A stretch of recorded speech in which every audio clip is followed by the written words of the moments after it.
அனைவருக்கும் வணக்கம்.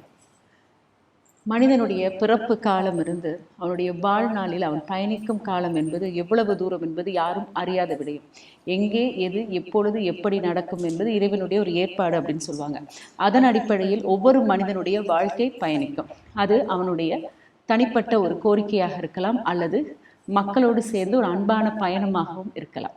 இப்படிப்பட்ட காலங்களில் நாங்கள் நிறைய விடயங்களை கற்றுக்கொள்கிறோம். பாடசாலையாக இருக்கட்டும், வாழ்க்கையாக இருக்கட்டும், சமூகமாக இருக்கட்டும், உறவுகளோடாக இருக்கட்டும், எத்தனையோ விடயங்களை நாங்கள் கற்றுக்கொள்கிறோம். ஆனால் கற்றுக்கொள்ளும் விடயங்களை ஒவ்வொரு விடயத்தையும் நாங்கள் செயல்படுத்துகிறோமா அப்படின்னு இன்னைக்கு நிறைய கேள்விக்குறியுடன் வாழ்க்கை பயணிக்கிறது. சில நேரங்களில் வாழ்க்கை என்பது சுமையாக கூட தோன்றலாம். ஏன் இந்த சுமையை நாங்கள் எப்பொழுது இறக்கி வைப்போம் அப்படின்னு நிறைய பேருக்கு கேள்வி இருக்கும். இந்த கேள்விக்கு பதில் தெரியாமல் நிறைய பேர் ஓடிட்டே இருப்பாங்க. அப்போ உங்களுடைய கேள்விகளுக்கான பதில் கண்டிப்பாக இந்த இடத்துல கிடைக்கும் அப்படின்றத நான் இங்கே பதிவு செய்ய விரும்புகிறேன். அப்போ இன்னைக்கு எங்க கூட யார் இணைஞ்சிருக்காங்க அப்படின்னா, உங்களுக்கு ரொம்ப அருமையாக ஒரு தெரிஞ்சவர். பார்க்கறதுக்கு அவருடைய முகத்தை பார்க்கும்போது எவ்வளோ தேஜஸாக இருக்குது அப்படின்னா, தனக்குள் இருக்கும் அந்த ஒளியையும் தான் அறிந்து கொண்ட விடயத்தையும் உங்ககிட்ட பகிர்ந்துக்கணும் அப்படின்னு நினைக்கிறாங்க. மெய் யோகத்தினுடைய ஸ்தாபகராக இருக்கும் ரகுராம் ஐயா அவர்கள் இன்னைக்கு எங்களுக்கு இணைஞ்சிருக்காங்க. வணக்கம் ஐயா. வணக்கம். எப்படி இருக்கீங்க? ரொம்ப நல்லா இருக்கு. ரொம்ப சந்தோஷம். பொதுவாக எல்லாருமே தன்னுடைய வாழ்க்கையை பார்க்கறதுக்கு முன்னாடி மற்றவர்களோட வாழ்க்கையிலேருந்து கற்றுக்கொள்வாங்க. நீங்கள் எந்த இடத்துல இருந்து உங்களுடைய வாழ்க்கை பயணத்தை ஆரம்பிச்சிங்க? எல்லோரையும் போல வாழ்க்கையில் ஆசானாக இருப்பது அவங்கவுங்க அனுபவிக்கிற துன்பங்கள் தான். முதல் டிகிரியிலேயே துன்பத்திலிருந்து பாடத்தை கற்றுக்க ஆரம்பிச்சிட்டோம்னா பெரிய துன்பங்களுக்குள்ளே ஆட்படுறது இல்லை. நாம் துன்பங்கள்லாம் ஆசானாக இருந்து என்னை வழி நடத்தியது. துன்பங்கள் என்னை மனிதர்களை நோக்கி செலுத்தியது. துன்பங்கள்லாம் நூல்களை நோக்கி செலுத்தியது. நாம் எங்கேயோ பிழையாக இருக்கோமே, போதாமல் இருக்கோமே, இந்த கஷ்டத்தை நாம் அனுபவிச்சே ஆகணுமா, அல்லது மீளுவதற்கு என்ன வழி, இது மாதிரியான கேள்விகளும் எண்ணங்களும் எனக்கு துன்பங்கள் வந்திருக்கல, என்ன பிறந்திருக்கேன். ஸோ அப்போ துன்பம் தான் என்னுடைய ஆரம்பகட்ட ஆசான்னு சொல்லுவேன் நான். என்ன மாதிரியான துன்பம் அப்படின்னா, ஒரு இளைஞனுக்கு ஒரு 21 வயசு 22 வயசில் வந்திருக்கவே கூடாத, வரவே கூடாதுங்கிற நோய்ங்கிற இடத்துல தான் எனக்கு ஆரம்பிக்குது. ஸோ என்னுடைய நோய்ங்கிறது ரத்தத்தில் சர்க்கரையினுடைய அளவு குறைஞ்சு எங்கே வேணால் மயக்கம் போட்டு விடலாம், எந்த இடத்துல வேணால் டோட்டல் இருட்டு கட்டிடும், பக்கத்தில் யார் இருந்தாலும் அவங்க மேலே சாஞ்சிடுறது, எந்த தெருவோ இல்லை எந்த கோவில் சுவரோ ஏதோ ஒரு பக்கம் சாஞ்சு நான் என்னை சரி செஞ்சுக்கலன்னா நான் தப்பிக்க முடியாதுங்கிற இடம் தான் என்னுடைய நோய். அதை ஆங்கில மருத்துவர்கள்ட்ட கேட்கும்போது அவங்க இது கையில் ஏதாவது ஸ்வீட் வச்சுக்கோ, உன்னை காப்பாற்றிக்கோ அப்படிங்கிற பதில் தான் கொடுத்தார்கள். ஆனால் அந்த சமயத்தில் வீட்டில் ஒடுங்கி இருக்கும்போது என் வீட்டுக்கு பக்கத்தில் வீடு கட்டுவதற்காக குடி வந்த என்னுடைய கராத்தே ஆசிரியர் தான் என்னை பார்த்துட்டு, இந்த வயசில் இப்படியாடா இருப்ப, இது எப்படி தீய தொடர வயசு, தாண்டுற வயசு, நீ இப்படி முடங்கி போயிருக்கேன்னு சொல்லி என்ன அவர் கராத்தே பள்ளிக்கு ஈர்த்து வந்தார். ஸோ அந்த வகையில் அதுவும் எனக்கு ஒரு பாடமான இடம் தான். உடற்பயிற்சியின் மூலமாக நோயிலிருந்து தப்பிக்க முடியுமா? எப்படி எனக்கு மயக்கமே வரலையே படிக்கும்போது, அதாவது கராட்டே படிக்கும்போது. நான் மற்ற நேரத்துலலாம் பயந்துட்டு இருந்தேனே, எப்போ வேணால் கண்ணு கட்டுன்ட்டு இருந்தேனே, ஏன் பயிற்சி செய்யும்போது கண்ணை கட்டலை? இது மாதிரியான கேள்விகள்லாம் என்னை அடுத்தடுத்து செலுத்துச்சு. அதற்கடுத்து இதே துன்பத்துக்கு வடிகாலாக ஒரு நூல் கைக்கு சேர்ந்தது. யோகியின் சுயசரிதம்ங்கிற நூல் சொல்லுது. இந்த நூலும் இந்த மனிதரும் வாழ்க்கையை புரட்டி போட்டாங்க அந்த காலகட்டத்தில். அதற்கப்புறம் அவருடைய பங்கிலிருந்து விடைபெறுகிறார். நூல்கள் திரும்பி என்னை செலுத்துது. யோகானந்தருக்கு பிறகு ஓஷோ, அதுக்கப்புறம் ராமகிருஷ்ணர், ரமணர்னு பயணம் அப்படியே ஆன்மீக பாதைக்கு திரும்பியது. ஸோ இப்படித்தான் என்னுடைய பயணம் தொடங்கியதுன்னு சொல்கிறேன். கண்டிப்பாக உங்களை அறிந்து கொண்டால், தன்னை எப்பொழுதுமே யாராவது அறிந்து கொண்டால் கண்டிப்பாக வாழ்க்கையில் ஜெயிக்கலாம் அப்படின்றது பெரியவங்க சொன்ன ஒரு விடயமாக நாங்கள் பார்க்குறோம். ஆனால் இன்றைக்கி நீங்கள் உங்களுக்குள்ளே உள்ள அந்த தேடுதல் மூலமாக ஒரு ஞான ஒளியை கண்டுட்டீங்க. இப்போ இந்த ஒளியை மக்கள்கிட்ட கொண்டு போய் சேர்க்கணும், உங்களை அறிஞ்சுக்கிட்டவங்ககிட்ட போய் சேர்க்கணும் அப்படின்னு நினைக்கிறீங்க. ஆனால் இது ஒரு பொதுவான ஒரு கேள்வியாக இருக்குது. என்ன இன்றைக்கி அப்படின்னா, இன்றைக்கி உலக ரீதியாக பார்த்திங்கன்னா நிறைய பேர் நிறைய நல்ல விடயங்களை சொல்கிறோம் அப்படின்னு முன்னுக்கு வராங்க. ஆனால் நிறைய பேர் பயப்படுறாங்க, இவங்களை அறிஞ்சுக்கிட்டு நாங்கள் போக முடியுமா, இவங்களை தெரிஞ்சுக்கிட்டு போக முடியுமா, சரியான பாதையை காட்டுவாங்களா அப்படின்ற கேள்வி எல்லாருடைய மனதிலையும் இருக்குது. ஏன்னா இன்றைக்கி உலகம் அப்படி தான், எல்லாரையுமே பார்க்குது. இதற்கு உங்கள் விளக்கம் என்னவா இருக்கும்? சந்தேகத்தோடு இருங்கன்னு தான் நான் சொல்கிறேன். ஏன்னா நீங்கள் வந்து ஒருத்தரை முழுமையாக சார்ந்துட்டீங்கன்னு வைங்க, அவர் தூய்மையானவராக இருக்கட்டும், ரொம்ப உயர்ந்தவராக இருக்கட்டும், அவரை நீங்கள் முழுமையாக சார்ந்துட்டீங்கன்னா நீங்கள் உங்களுக்குள்ளே மலர்றதுக்கான வாய்ப்பு இல்லாமல் போயிடுது. இது வந்து பாகவதத்தில் ஒரு கதை வருது. சுகபிரம்மத்துக்கிட்ட ஒருத்தர் கேட்குறார், நாரதர் கேட்கிறாருன்னு நினைக்கிறேன். கிருஷ்ணர் மாதிரி ஒரு பெரிய பர்சனாலிட்டி இருக்கும்போது, கூடவே இருக்கும்போது ஏதாச்சும் தப்பாக போகுமா அப்படின்னு கேட்குறாங்க. ஏன்னா கிருஷ்ணருடைய உயரம் இன்னைக்கு பார்த்தாலும் அது பிரம்மாண்டம். அப்படி ஒருத்தர் கூட இருக்கும்போது ஏதாவது தப்பாக போகுமான்னு கேட்டால் ரொம்ப ஆழமான யோசனைக்கு பிறகு அவர் சொல்கிறாரு, தப்பாக போகும்.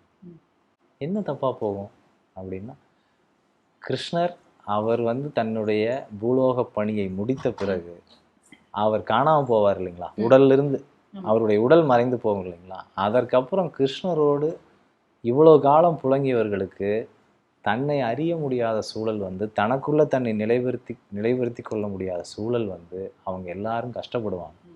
கிருஷ்ணனுடைய பிரிவினால் ஏற்பட்ட துயர்லிருந்து தன்னை மீட்டுக்க முடியாமல் பெரிய திண்டாட்டத்துக்குள்ளே போவாங்க. நீங்கள் சொல்கிறது வந்து இப்போ போயிட்டுருக்கிற காலகட்டத்தில் அது ஒரு எதிர்மறையான எக்ஸாம்பிள் கேட்குறீங்க. நான் நேர்மறையான எக்ஸாம்பிளே சொல்கிறேன். கிருஷ்ணர் மாதிரி ஒரு மாபெரும் ஆளுமைகிட்டேருந்து தன்னை விடுபடுத்தி கொள்ள முடியாமல் கருணை கொலை செய்து கொள்ள கெஞ்சியவர்களை நாம் படிக்கிறோம். முடியலை, என்னை கொன்றுங்க, கிருஷ்ணன் இல்லாமல் முடியலைன்னு சொன்னவங்க இருக்காங்க. அப்போது எவ்வளவு உயரமான தூய்மையான ஒருத்தராக இருந்தாலும் நீங்கள் உங்களில் நிலை பெறலைன்னா அவரும் உங்களுக்கு உதவ முடியாது.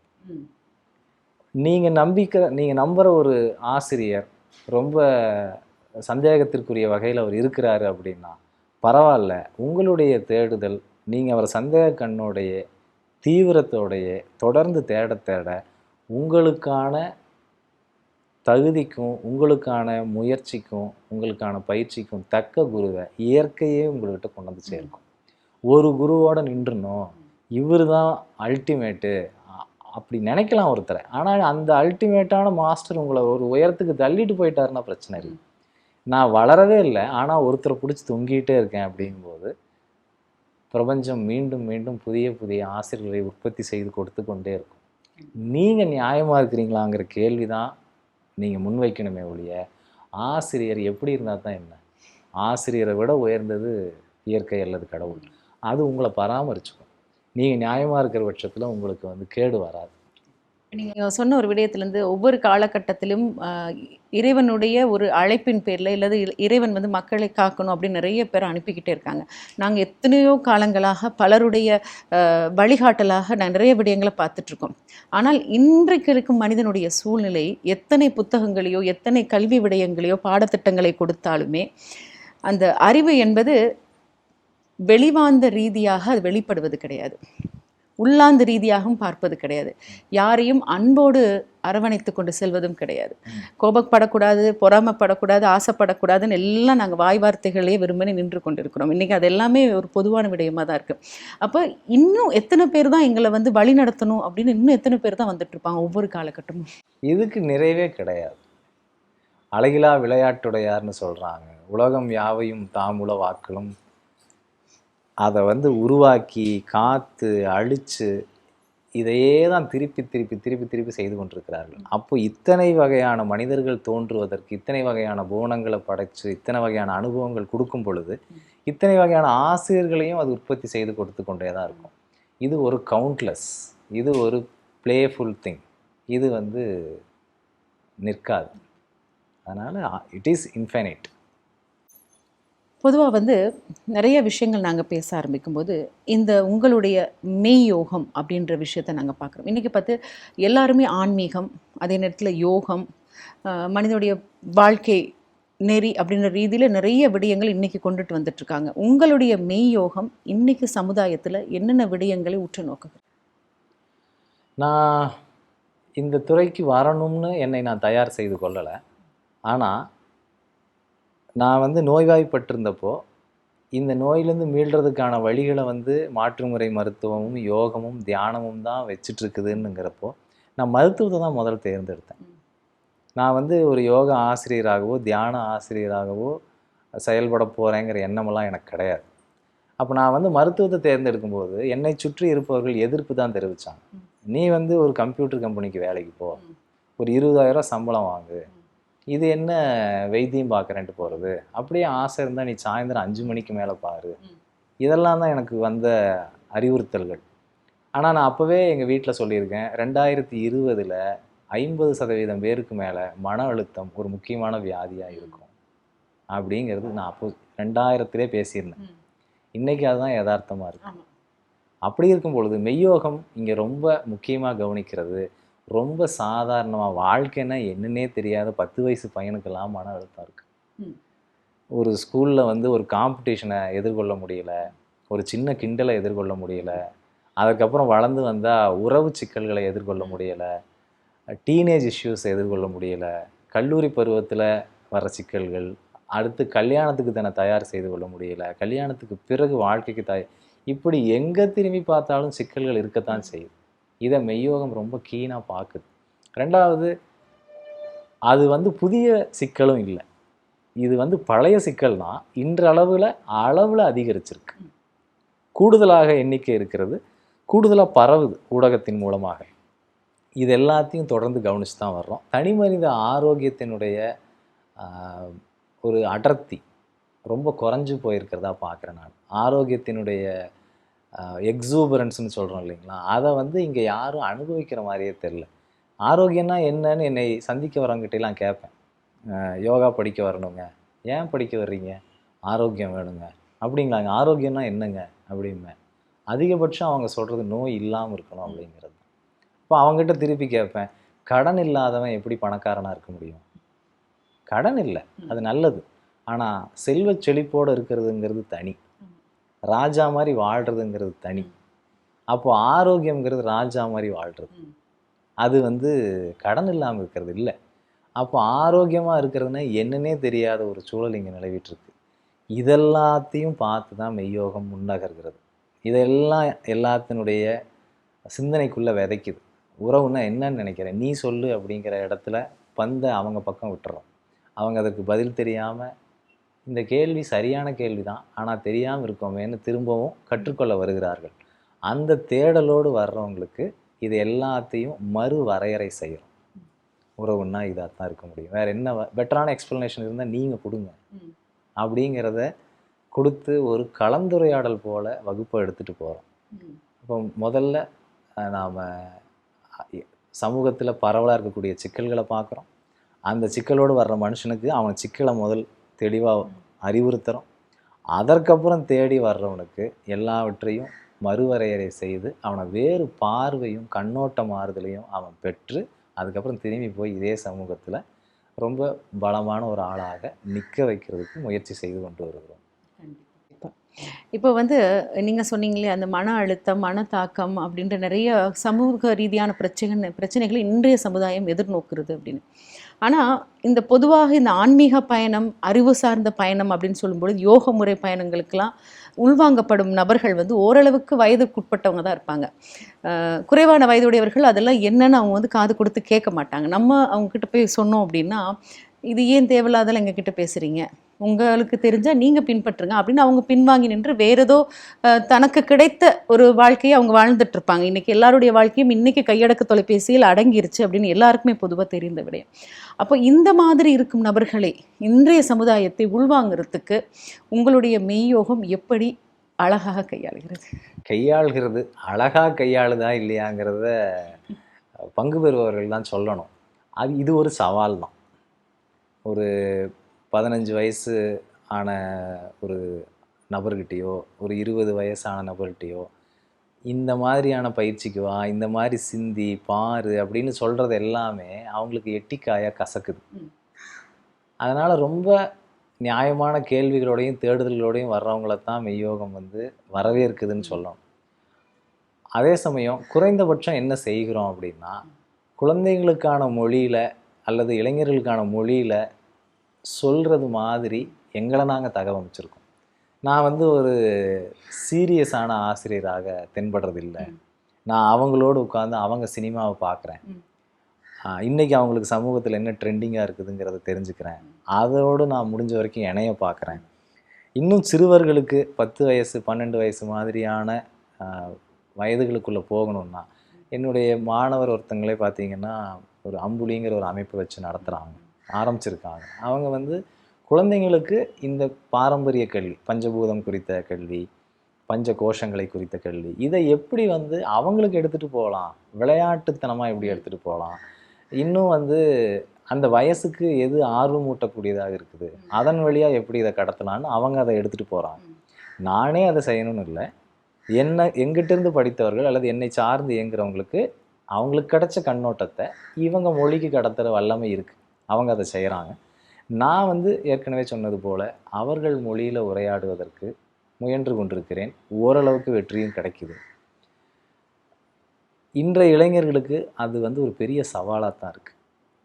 ரொம்ப கூர்ந்து கவனிக்கிற அந்த ஃபோக்கஸிங் எபிலிட்டிலாம் ரொம்ப குறைஞ்சி போயிருக்கு. இன்ஸ்டன்ட் கிராட்டிஃபிகேஷன் சொல்லுவோம், நினச்ச உடனே நடத்திடணுங்கிற வெறி கூடுதலாக இருக்குது. காத்திருப்புகள்லாம் வந்து அவங்களுக்கு அவமானகரமாக அப்படி மாறி போயிருக்கு. ஸோ இது எல்லாத்தையும் புரிஞ்சுக்கிட்டு அவங்க மொழியில் உரையாடுவதற்கு தொடர்ந்து முயற்சி செய்து கொண்டும் எங்களை தகவமைத்து கொண்டும் செயல்பட்டுக்கிட்டு தான் இருக்கோம். கண்டிப்பாக. அதாவது உலக வாழ்க்கை என்பது ஒரு மாய வாழ்க்கை அப்படின்னு சொல்லுவாங்க. அந்த வலையில் வந்து சிக்கிக்கிட்டால் கொஞ்சம் கஷ்டம்தான் வெளியில் வருது அப்படின்னு சொல்லுவாங்க. இப்போ இன்னொரு விஷயம் இருக்குது. இப்போ வந்து உங்களுடைய தேடல் இறைவன் வேறு விதமாக இருக்கும், என்னுடைய தேடல் இறைவன் வேறு விதமாக இருக்குது. எங்களுடைய நாயன்மார்கள் 4 பேரும் வந்து ஒவ்வொரு விதத்தில் இறைவனை வந்து தேடி பிடிச்சிக்கிட்டாங்க, அவங்களுக்கு பிடிச்ச வழியில். ஆனால் இப்போ தேடுறவங்களாக இருக்கட்டும், எப்போ தேடுறவங்க, இப்போ என்னை பொறுத்தவரையில் என் மனசில் ஒரு கேள்வி இருக்கும், இறைவன்னா யார், எப்படி இருப்பார்? இப்போ எங்களுக்குன்னு சின்ன வயதுலேருந்தே சொல்லிய உருவம் இருக்கும், இப்படி தான் உங்களுடைய இறைவன் இருப்பார், இப்படி தான் நீங்கள் அவர் வணங்கணும், இப்படி தான் பூஜிக்கணும் அப்படின்னு. ஆனால் அந்த இறைவன் இப்படி தான் இருப்பாரா அப்படின்ற ஒரு கேள்வி மனசில் இருக்கும். அவர் எந்த வடிவில் இருப்பார், நாங்கள் ஒரு வடிவத்தை நினச்சி வணங்கிட்டு இருப்போம், ஆனால் அவர் அந்த வடிவத்தில் இல்லைன்னா அவர் ரொம்ப கஷ்டப்படுவாரா, கவலைப்படுவாரா அப்படின்லாம் ஒரு கேள்வி எங்கள் மனசுலேயே ஓடிட்டுருக்கோம். இறைவன் என்றால் யார்? ஆண்டாண்டு கால பழைய கேள்வி ஒன்று, ரொம்ப ரொம்ப எளிதான கேள்வி, அதே சமயம் ரொம்ப கடினமான கேள்வியும் கூட. ஏன்னா இது வந்து கேட்குறவங்கள பொறுத்து தான் பதிலே ஒழிய திட்டவட்டமான பதில்னு சொல்ல முடியாது. இப்போ முதல் முறையாக கூட்டல் கழித்தல் படிக்கிற ஒரு பையன் 2 + 2 5ன்னு சொல்கிறான், இன்னொருத்தன் 2 + 2 10ன்னு சொல்கிறான். 5 வந்து 4க்கு பக்கமாக இருக்கு இல்லைங்களா, அப்போ அதுதானே சரி அவனுக்கு. ஸோ அப்படியாக தான் இதுக்கு பதில் சொல்ல முடியுது. இறைவன் வந்து தூய அறிவு தான் சிவம்னு சொல்லுது. அதே மாதிரி சைவ சித்தாந்தம்னு எடுத்துக்கிட்டிங்கன்னா அவங்க சொல்கிறது வந்து இறைவன் வந்து உருவத்திலிருந்து அருவத்திலிருந்து இன்னும் கடந்த மனதினால் கிரகிக்க முடியாத இடத்துல அவர் இருக்கிறாருன்னு சொல்லுது. அப்போ அந்த இடத்துல பார்க்க இயலாதவர்களுக்கு இறைவனை உருவமாக மட்டுமே எனக்கு காண முடியுதப்பா, நீ சொல்கிற மற்ற விஷயங்கள் என்னுடைய சிந்தைக்கு அகப்பட மாட்டேங்குதுன்னு சொல்கிறவங்களுக்கு இறைவனுக்கு உருவம் கொடுக்க வேண்டிய நிர்பந்தத்திற்கு தள்ளப்படுறோம். அப்போ வந்து தத்துவத்திற்கு பாதகம் இல்லாத வகையில் இறைவனுடைய உருவமும் சின்னமும் வரையறுக்கப்படுகிறது. அவங்களுக்கு அதுதான் இறைவன். ஒரு சிலருக்கு பக்தி வழியாக தான் இறைவனை பார்க்க தெரியுது, அவங்களுக்கு உணர்வு தான் இறைவன். ஒரு சிலருக்கு அந்த கூறுகளும் இருக்காது, எனக்கு பக்தியும் வரல, யாருன்னு தெரில, சிந்தனையும் இல்லை, ஆனால் என்னமோ இருக்குங்கிறீங்க, அதன்படி சொல்லுங்க பார்த்துக்கிறேன்னா அவங்களுக்கு வந்து கர்மயோகம் போன்ற சர்வீஸ் மாதிரியான அந்த இடங்களை தான் அவங்களுக்கு பரிந்துரை செய்ய முடியும். இறைவனை வரையறை செய்கிறது ஒரு வகையில் ஆகாத காரியம், அப்படித்தான் நான் கருதுகிறேன். ஆனால் இறைவனுடைய குணங்களை சொல்லலாம். இப்போ மிட்டாய் எப்படி இருக்கும், இனிப்பாக இருக்குன்னு சொல்கிறீங்க பார்த்தீங்களா, அதுபோல் இறைவன் ஆனந்தமயமானவன், இறைவன் அறிவுமயமானவன். இப்போ உன்னிடம் ஆனந்தம் இல்லை என்றால் உன்னிடம் இறைவன் இல்லை, நேரடியான பதில். நீ பார்க்கல, நீ இன்னும் அறியலை, நீ வந்து நம்பிட்டு இருக்க, அது தவறும் கிடையாது, அப்படி இரு. ஆனால் ஆனந்தத்தை நோக்கி நகரணும் இல்லை, அறிதலை நோக்கி நகரணும் இல்லை. அந்த இடத்திற்கு தான் மெய்யோகமோ அல்லது இதுவரைக்கும் வந்த அனைத்து மகான்களுமோ அப்படித்தான் அதை ஃபார்வர்ட் பண்ணிட்டு போயிருக்காங்க, எடுத்து கொடுத்துருக்காங்க. நாமும் அப்படியே தான் செய்கிறோம், அப்படி தான் வரையறையும் செய்கிறோம். கண்டிப்பாக நீங்கள் வாழும் முறையிலிருந்து நீங்கள் அறிந்து கொண்ட இறைவனை மற்றவர்கள் பார்க்கக்கூடியதாக இருக்கும் அப்படின்னு சொன்னீங்க. அதாவது ஆனந்தத்தை நோக்கி நீங்கள் நகர்ந்தீங்கன்னா உங்கள் இறைவன் ஆனந்தமயமானவன், நீங்கள் அன்பை நோக்கி நடந்தீங்கன்னா உங்கள் இறைவன் அன்பானவன். கண்டிப்பாக. இப்போது நம்ம வந்து இன்னொரு விடயம் பார்க்குறோம், என்னென்னா இன்றைக்கி வந்து எல்லாருமே சொல்கிறாங்க மனித பிறவி என்பது நாங்கள் கடந்த காலத்திலிருந்து நாங்கள் விட்டு ஏதோ ஒரு பாவம், அல்லது புண்ணியம் ஏதோ ஒரு தொடர்ச்சியாக வருது அப்படின்னு. இன்றைக்கி நல்லா இருக்கிறாங்க அப்படின்னா நிறைய புண்ணியம் பண்ணியிருக்காங்க. சிலவங்க ரொம்பவே கஷ்டப்படுவாங்க, ஆனால் ரொம்ப நல்லவங்க இருப்பாங்க வாழ்க்கையில். ஏன் எங்களுக்கு இப்படி ஒரு வாழ்க்கை அப்படின்ற ஒரு கேள்விக்குறி எல்லாருடைய மனதிலும் இருக்கும். இந்த பாவ புண்ணியம் என்பது மனிதனுடைய வாழ்க்கையில் எத்தகைய ஒரு செயல்பாடு?